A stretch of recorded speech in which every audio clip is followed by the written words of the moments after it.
the inner GPS, our inner GPS, this inner guidance system. And it's that all those positive emotions, that happiness, that feel good, that ease, that laughter, that lightness, that fun, that excitement, that adventure, that just that ooh, like the inner child doing a happy dance. That is the signal that we're on track. That's the signal that we're on the right path in the flow of life. And once I started really tasting that and feeling that more often, that's what I wanted more of. And it's only whenever I start listening up here that I start getting that heaviness in my chest and like that kind of tightness and that kind of anxious anxiety, sort of uneasy, yucky sensation, whatever's not love.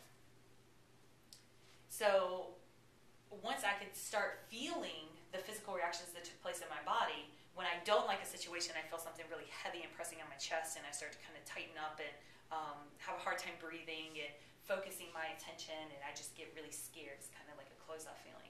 And when I'm feeling great, I feel just like open and amazing and just happy and just want to skip and sing and dance and run. And a lot of times I do that right there in the moment because I'm feeling it and I love that feeling. And that's what I want more of.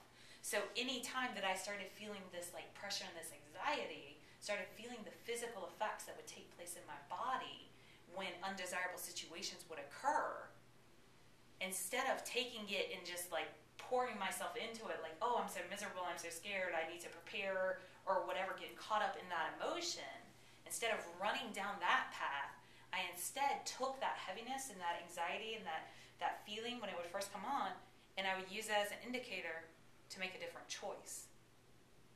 So instead of letting my emotions run my life and steer me in whatever direction felt good in the moment, I could feel that feeling, and instead of getting caught up and lost in it, just simply make a choice to do something different.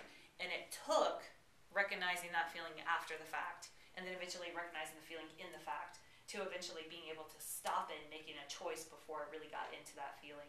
So it's just a kind of like a reconditioning and a reawareness, but taking the blinders off on what I was physically feeling in my body,